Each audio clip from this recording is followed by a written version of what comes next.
सभी दर्शकों को मेरा सलाम। आप देख रहे हैं हिंदुस्तान, मैं हूं अविनाश पाल।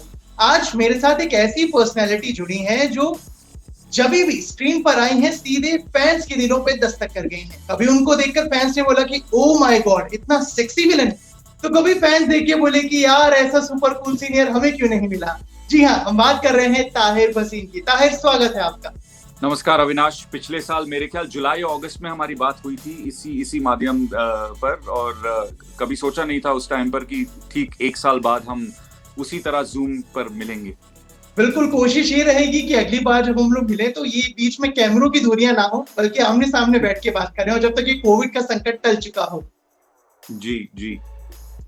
चलिए ताहिर, मेरा पहला सवाल आपसे ये है कि आप दिल्ली से हैं, तो दिल्ली से मुंबई आने का जो सफर रहा है वो कैसा रहा, और मुंबई माया नगरी जिसे कहते हैं उसने आपको कितनी आसानी से अपनाया या बहुत मुश्किलें सामने हैं? वाह, ये तो काफी ऐसे फ्लैशबैक वाला सवाल कर लिया आपने। हालांकि मेरे पिताजी वायुसेना में थे, तो हम उनका ट्रांसफर हिंदुस्तान के मतलब हर स्टेट में हुआ करता था। तो मैंने हर 2 साल जो है स्कूल बदला है। मैं चंडीगढ़ में, यूपी में इलाहाबाद, गुजरात में जामनगर, तमिलनाडु में वेलिंगटन, इन हर जगह 2-2 साल रहा हूँ। और बहुत ही ये कंफ्यूजिंग रहता था एज अ चाइल्ड, पर फिर बड़े होके समझ में आया एज एन एक्टर हर शहर में, हर स्टेट के लोगों से मिलना कितना इम्पोर्टेंट था और कितना इसने मुझे हेल्प किया है। बम्बई में आया था एट माई एज ऑफ 23, और जैसे जब भी कोई आता है, मतलब सपने भरे रहते हैं दिल और दिमाग में, और एक ऑप्टिमिज्म के साथ एक आता है इंसान की, बस मैं आऊंगा, अगले हफ्ते मैं यशराज की पिक्चर साइन करूंगा और दो हफ्ते बाद मेरा करियर चालू हो जाएगा। मुझे उस वक्त ये नहीं पता था कि वो एक हफ्ते में साइनिंग में 3 साल लग जाएंगे, और उस 3 साल में मैंने काफी कुछ सीखा। लोग वैसे उसे एक स्ट्रगलिंग फेज कहते हैं, मैं उसे एज एन अस्पायरिंग फेज याद करता हूँ, क्योंकि ऑल्दो हम हमेशा थोड़ी सी एंजाइटी रहती थी, पर एक ऑप्टिमिज्म भी था कि आज मैं सुबह उठूं और जितने लोगों से मिल पाऊं, जितने ऑडिशन दे पाऊं, उतने मेरे चांसेस जो हैं वो बेटर होंगे। और फिर ऑडिशंस देते देते, काफ़ी रिजेक्शंस के बाद, काफ़ी वर्कशॉप, क्लासेस, कोचिंग के बाद जाकर एक फिल्म का ऑडिशन आया जिसका नाम था मर्दानी।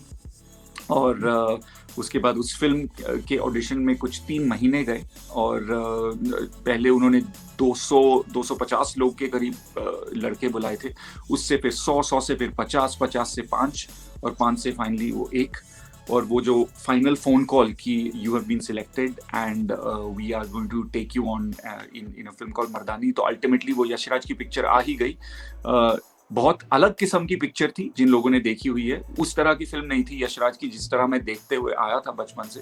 पर वो ऑप्टिमिज्म और वो डिटर्मिनेशन जिसके जो 3 साल से पक रहा था मेरे अंदर, वो एक फिल्म ऐसा था जिसमें मतलब मेरे पास मौका था कि अब भाई ओवर की लास्ट बॉल बची है, अब छक्का मारना जरूरी है। तो उस माइंडसेट के साथ मैं उतरा था क्रीज पे, और फिर बाकी फिल्म आपने देखी होगी, आप जज कर सकते हैं कि अच्छी थी या नहीं। मैंने इंट्रोडक्शन में भी उसका जिक्र किया था कि वो फिल्म देखने के बाद लोगों के जो विलेन्स का जो एक परसेप्शन था वो बदल गया था कि वाह यार, मतलब ऐसा भी विलेन। ठीक है, आपने अभी ऑडिशन का जिक्र किया, आपने बताया कि कैसे जब लोग मुंबई में आते हैं तो उनकी एक्सपेक्टेशंस क्या होती हैं। आपका फर्स्ट ऑडिशन कैसा था? मैं अपने फर्स्ट ऑडिशन में रिजेक्ट हुआ था। मैं एक एड का ऑडिशन था, क्योंकि उन दिनों में जैसे आज व्हाट्सएप पे मैसेजेस आ जाते हैं या इंस्टाग्राम पे आपको पता लग जाता है, तो टेक्स्ट मैसेज आया करता था। तो मैंने करीब 2 घंटे लगाए थे तैयार होने में घर पे। और आप जब ऑडिशन स्टूडियो जाते थे, वहां पर आपको कास्टिंग डायरेक्टर देख के सिर्फ ये बोलता था फिट हो या नॉट फिट हो। तो fit, not fit, fit, not fit करके, तो मेरी बारी आई, काफी 1 घंटा मैं लाइन में खड़ा रहा, मेरी बारी आई तो मुझे नॉट फिट कर दिया गया। तो मैं बोला यार क्या मतलब नॉट फिट, मैं मतलब 3 साल एक्टिंग स्कूल से मैंने थिएटर किया हुआ ये सब, और तुम शक्ल देख के बोल रहे हो नॉट फिट। बहुत ही डिमोरलाइजिंग था वो पहला रिजेक्शन, क्योंकि जब आप पहले ऑडिशन के लिए जाते हो तो एक मतलब आपको लगता है कि बस अब ये ऑडिशन क्रैक हो जाएगा, इसके बाद फिल्म होगी, फिल्म के बाद फिल्म्स होंगी। और जब वो पहला सपना जो है टूटता है, तो मैं 1 हफ्ते के लिए घर से बाहर नहीं निकला था।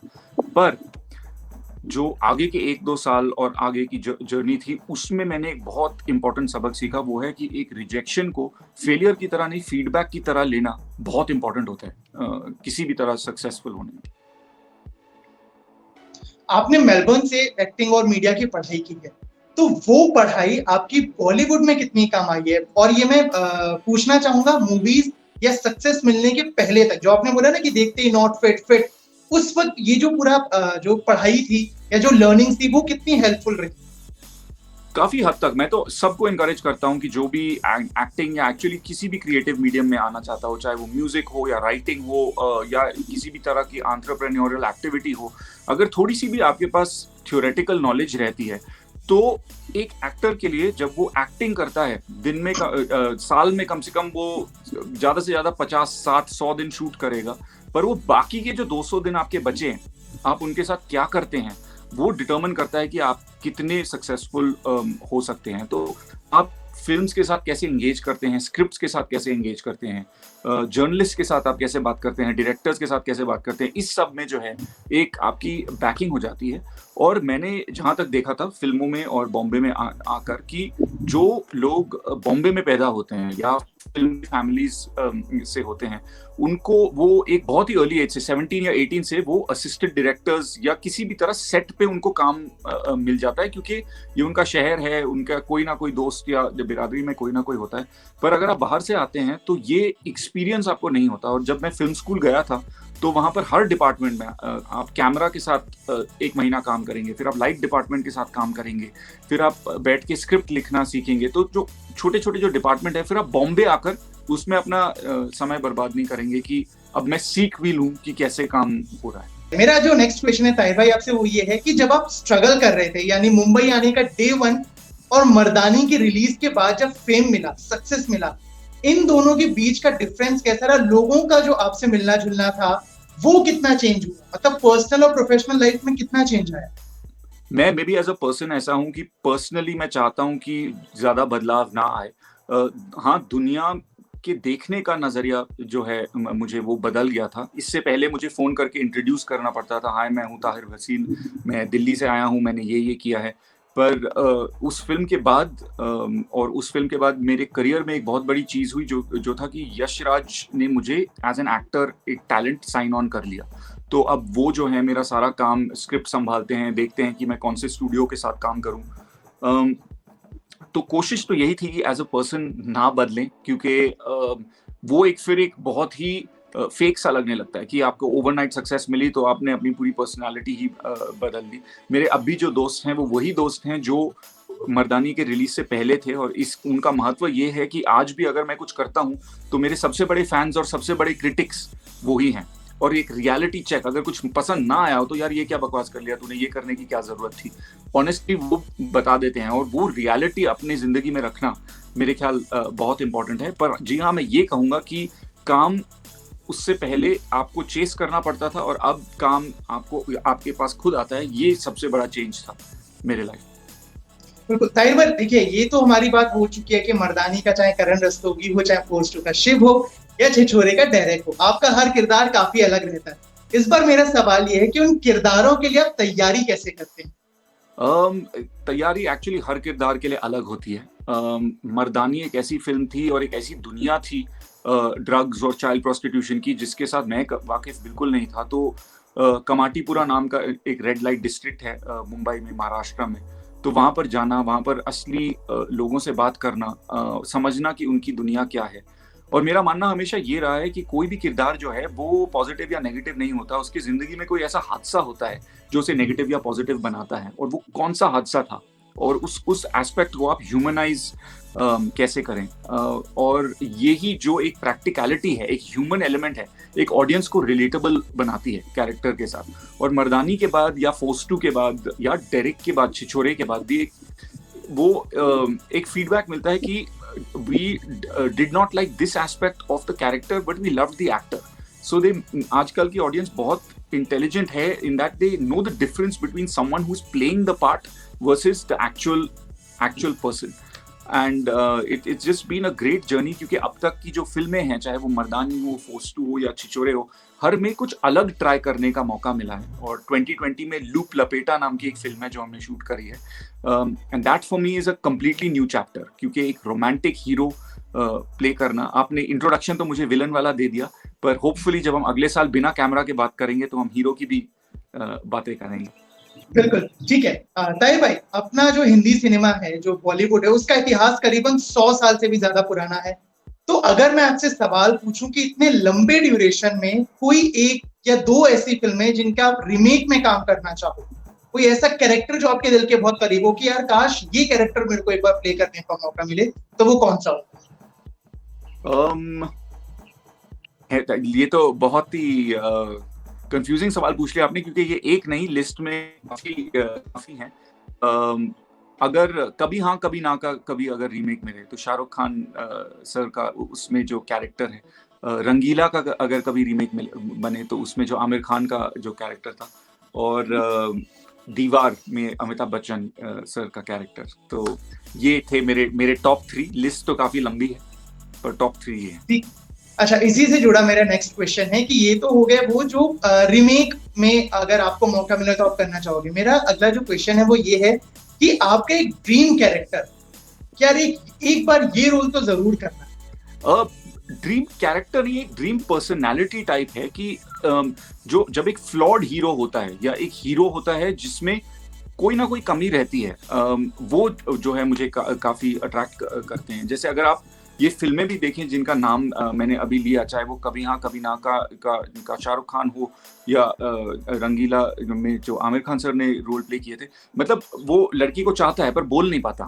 मतलब एक कुछ ना कुछ तो ऐसे जो फ्लॉड कैरेक्टर्स होते हैं, ये बहुत अट्रैक्ट करते हैं। बाजीगर को कैसे भूल सकते हैं, जो एक रिवेंज लेने आया है और ऑल्दो वो नेगेटिव चीजें कर रहा है पर आपकी टोटल सिंपैथी उसकी तरफ है, क्योंकि वो अपने माँ को बचा के रखता है और अपने बाप का बदला ले रहा है। तो इन तरह की जो इंटरेस्टिंग बैक स्टोरीज होती हैं कैरेक्टर में, ये जो है बहुत इंटरेस्टिंग लगती है मुझे।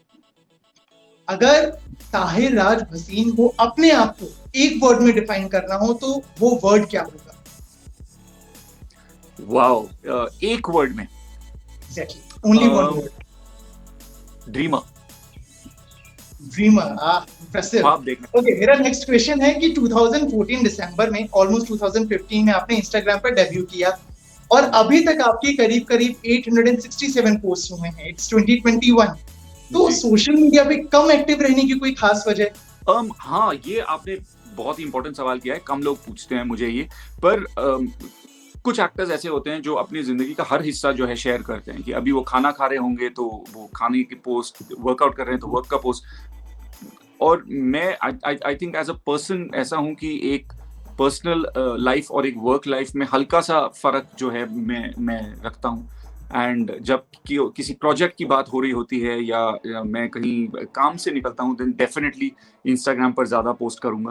पर एज अ पर्सन मैं वो एक डिस्टिंक्शन रखना चाहता हूँ, नहीं तो फैंस को लगता है कि आप 24 घंटे ही आप एक्टिंग कर रहे हैं। और मैं एक चीज उनको बहुत ही, और अपने स्टोरीज के थ्रू भी बताते रहता हूँ, अगर एक शूट चल रहा होता है तो फिर उस शूट में लाइटिंग है, एक प्रोफेशनल कैमरा पर्सन है, मेकअप है, पर रियल लाइफ में जो है एक्टर्स इस तरह हैं। तो एक वो रियलिटी भी और एक तरह से एक प्रिवेसी भी बना के रखना मेरे लिए थोड़ा सा इम्पोर्टेंट है। ठीक है, अभी तक आपने, जैसे मैं बहुत बार ये चीज बोल चुका हूँ कि आपने अभी तक बहुत अलग अलग कैरेक्टर्स किए हैं, तो आने वाले टाइम में आपके और कौन कौन से शेड्स हमें देखने को मिलेंगे? आपने लूप लपेटा का बताया कि आप उसमें रोमांटिक अवतार में दिखेंगे, तो उसके साथ ही और क्या क्या प्रोजेक्ट्स हैं जहाँ पे फैंस आपको देख पाएंगे? जी, फिलहाल तो 2 प्रोजेक्ट्स हैं जिनकी शूटिंग खत्म हो गई है। एक तो है लूप लपेटा। लूप लपेटा बहुत ही एक्साइटिंग प्रोजेक्ट है, क्योंकि सत्या जो कैरेक्टर मैं प्ले करता हूँ, मुझे लगता है कि अब तक के सारे कैरेक्टर्स में से मैं इस कैरेक्टर से सबसे ज्यादा रिलेट करता हूँ, क्योंकि ये एक दिल से रोमांटिक है पर दिमाग से जो है थोड़ा झोलर है। ये हर चीज में थोड़ा शॉर्टकट निकालने की कोशिश करता है। मतलब 2 मिनट की मैगी की रेसिपी होगी ना, तो वो 1 मिनट में निकालने की सोचेगा वो। और यही उसकी चीज है जो उसे लवेबल भी बनाती है और साथ में मतलब पंगेबाज भी बनाती है।